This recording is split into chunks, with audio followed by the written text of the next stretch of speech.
Good morning, students. It's again the time for your English subject, and I hope you have opened your book, and the book page you are going to open to the second chapter, that is our Riding a Rainbow. It's a poem, children. So are you ready with your book and page where you have your Riding a Rainbow? Let's begin, children.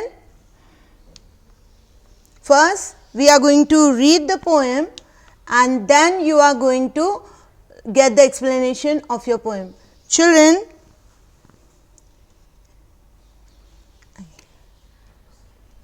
okay, here's my cursor. It's your poem and it's very interesting poem. Let's read first Riding a Rainbow by Ken Nesbitt. Let's see first what it is. Have you ever seen a rainbow? क्या आपने rainbow कभी देखा है? Would you like to ride on it? क्या आपको उस पर ride करना आपकी इच्छा है? Let's see after reading the poem how you will feel, whether you will like to ride the rainbow or what you're going to do with the rainbow. Let's begin with the poem itself. I'll ride on a rainbow to soar through the sky. I'll ride on a kite as it flies way up high. I'll ride on a dragon. I'll ride a balloon. I'll ride on a rocket and ride on the moon. I'll ride on the wind and the sun and the stars and on floating bananas and flying guitars. I'll ride on a cloud and a unicorn too. I'll ride in the seat of a magical shoe. But why would I ride on the sun and the stars? It's so much more fun than just riding in cars. So isn't it, the poem was really interesting, and with these words it was somewhere here and there funny to read the poem. Let's see our first stanza of the poem, what it is talking about. I'll ride on a rainbow to soar through the sky. I'll ride on a kite as it flies way up high. मैं rainbow पे ride करना चाहता हूँ, मैं rainbow पे बैठ के पूरे दुनिया की सैर करना चाहता हूँ, पूरी दुनिया में घूमना चाहता हूँ. क्यों? टू सोर थ्रू द स्काई. पोएम के हिसाब से मुझे स्काई में पूरी तरह सब कुछ देखना है, पूरी तरह जानना है क्या है ऊपर आसमान में. I'll ride on a kite. और काइट भी तो ऊपर जाती है ना आसमान में, तो बच्चे को जो है काइट पे भी राइड करना है, काइट पे भी बैठ के घूमना है. क्यों? As it flies up high, क्योंकि वो पूरे ऊपर आसमान में ऊंचाइयों पे उड़ती है. So this is our first stanza. Let's go and understand the second stanza of our poem. I'll ride on a dragon. I'll ride a balloon. I'll ride on a rocket and ride on the moon. ये सारी चीज़ें आसमान को छूने पे जाती हैं. तो हम ड्रैगन जो है हमारा उड़ता है, ड्रैगन जो है हमारा आसमान में उड़ता है, तो हम उस पर भी बैठ के राइड करना चाहते हैं. ये जो हमारा पोएट है बोल रहा है, बच्चों की जो ज़ुबान है, बच्चों की जो सोच है, वो पोएम हमें बता रहा है. बच्चे क्या सोचते हैं? हमें बलून में भी बैठ के घूमना है आसमान पे, क्योंकि बलून भी ऊंचाइयों पे उड़ता है आसमानों की.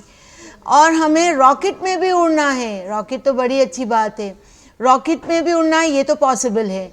हमें रॉकेट में बैठ के भी उड़ना है आसमानों को छूने के लिए. And ride on the moon. और रॉकेट में जाके मून पे भी राइड करना है. उनको लगता है बच्चों के मून इधर से उधर घूमता है, तो हम मून से भी हम बैठ के मून पे पूरी दुनिया की आसमान की सैर कर सकते हैं. Don't you? Yes. Let's go for the third stanza. I'll ride on the wind. मैं विंड के ऊपर जो है बैठ के उसमें घूमना चाहता हूँ, पूरे आसमान में, ज़मीन पे. विंड तो सब जगह घूमती है ना.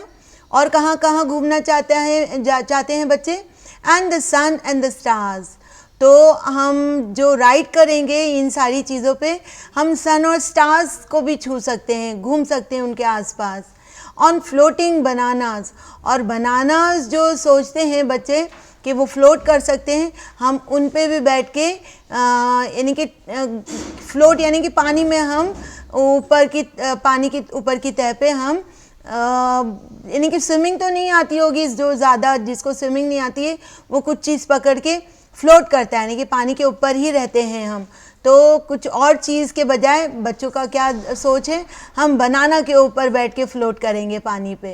एंड फ्लाइंग गिटार्स, और गिटार्स जो होता है म्यूज़िकल इंस्ट्रूमेंट होता है, उस पर भी बैठ के हम उड़ सकते हैं। तो ये सारी फ़नी चीज़ें हैं, डोंट यू। ये सारा जो थर्ड स्टैंजा में है थोड़ा सोच के बाहर वाली चीज़ें हैं, इस पर हम बैठ सकते हैं क्या चिल्ड्रन? नहीं, तो थोड़ा हंसी का बात होगी ना ये।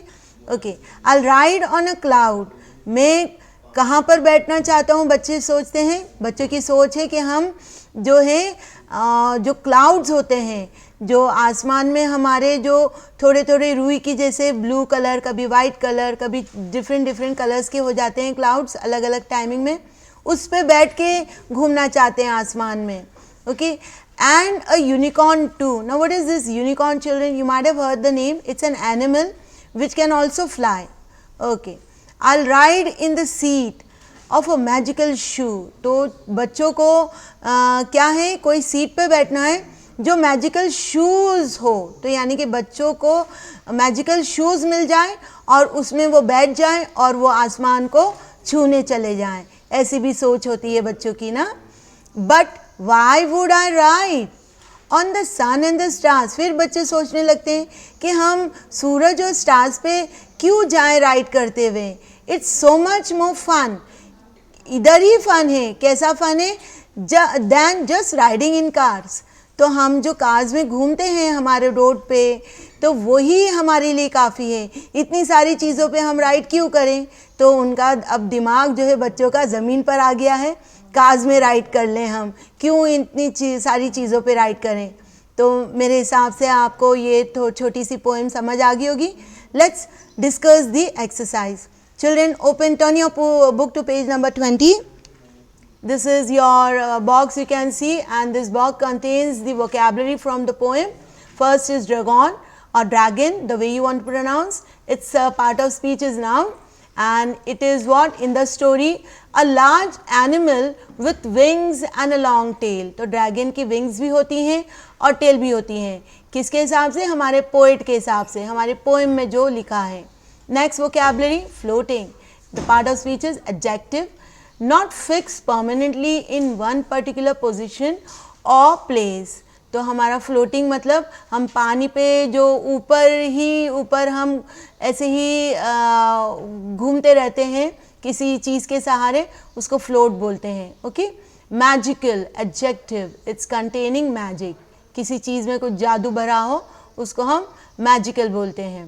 Ride, verb to sit on and control an animal और व्हीकल, तो हम किसी भी चीज़ पे बैठेंगे, चाहे वो एनिमल हो चाहे वो व्हीकल हो, और फिर उसको कंट्रोल करते हुए हम घूमें तो उसको राइड बोलते हैं। Rocket, it's a noun, a spacecraft, that is very easy to remember children, as you know the word rocket. Soar, it's a verb to rise quickly, soar मतलब धीरे धीरे हम जब ऊंचाइयों को छूते हैं, ऊपर चलते जाते हैं, जैसे काइट जाती है, it shows in the sky, तो वो धीरे धीरे जाती है ना, राइज क्विकली। ओके, फिर धीरे धीरे चलते हुए एक झटके में ऊपर जाती है। Okay, unicorn, noun in stories में हम यूनिकॉर्न को कैसे बोलते हैं? It's a horse like animal with long straight horn on its head. Wind, you know it's a noun, moving air. A little more of the poem. Now what is this? Answer the following questions. 1. What two things will the poet use to ride up high into the sky? जो first stanza में है, दो चीज़ें poet क्या use करेंगे ताकि वो आसमान की ऊंचाइयों पे चले जाएं? It's your what it is. Actually you should give me the answer, I should leave it to you, but see what it is. Go back to your page and it is you are going to ride on a rainbow or ride on a kite. Okay, remember the first stanza, the answer is of your question number 1. Second question, which two things in the third stanza do you find funny? दो चीज़ें बताइए जो third stanza में funny है. Okay, see children, the third stanza is over here. The funny things is two things, floating on banana and flying guitar. So these two things I find funny. Let's see what will be your answer. Then the question number 3, what does the poet decide to do in the end? Why? आखिरी stanza में poet क्या करना चाहता है और क्यों? वो इतनी सारी चीज़ों पे राइट करने के बजाय वो सोचता है कि क्यों ना मैं अपने कार में ही राइट कर लूँ. इतनी सारी चीज़ें तो पॉसिबल नहीं है क्योंकि ये सब हमारे सोच के परे है. ये सब हमारी सोच जो होती है वो हमें कहीं भी ले जाती है. तो what will be the answer? The thing, the poet decides that he will ride on the car itself because the other things are just our imagination. That is the reason. Question number 4, I'll ride in the seat of a magical shoe. What does the poet imagine the shoe to be? तो शू के हिसाब से, बच्चों के हिसाब से और poet के हिसाब से शूज़ को क्या बताया है? It's like a magical shoes जिसको हम सीट बना लेंगे और उस पर बैठ के हम राइड कर सकते हैं. Okay, then tick right. See over here there is option over here. I have given the answer in my words.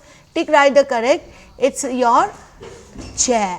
Okay, it can not be a can. Shoes can नहीं है, हमें बैठना है, कैन पे नहीं बैठ सकते. Train नहीं है, ट्रेन में हम उसके ऊपर थोड़ी बैठेंगे.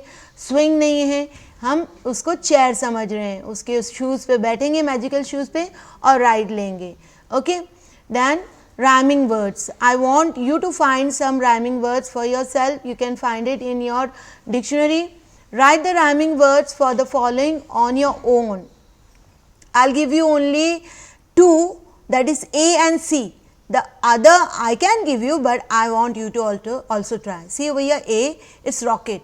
So over here you can put pocket. Okay, and for your C answer, right, you can give the answer as wide. And now let's go to the question number 6. What do you think a unicorn is? The option हमने पहले भी पढ़ा है vocabulary में ऊपर. It's an animal, right? So here's the options. A, animal, an animal, a bird, a means of transport, a reptile. So it's according to our story, we'll assume it's an animal. Now what you are going to do reading or following this question, you are going to collect your friends. आप friends को इकट्ठा करेंगे. Each of you sit on a chair and imagine you are up in the clouds. Okay, आप chair ले लोगे जितने friends हैं और सब एक एक चेयर पे बैठ जाओगे और इमेजिन करोगे कि आप लोग आसमान के जो ऊंचाइयों पे हैं वहाँ जाना है, क्लाउड्स को छूना है. Each child has to describe what he or she sees. और वहाँ क्लाउड्स पे जाके आपको बताना है कि आप उधर क्या क्या देख रहे हो. तो ये आप करोगे. मैं मेरे रिटन आंसर्स बहुत ही जल्दी सेंड कर दूंगी. I will be sending you the written answers. Till then you are going to learn your poem by heart. You are going to try these questions, answers, answer these exercise in your own language, in your own words. I will be checking your answers on the WhatsApps. So till then children, bye. Have a nice day.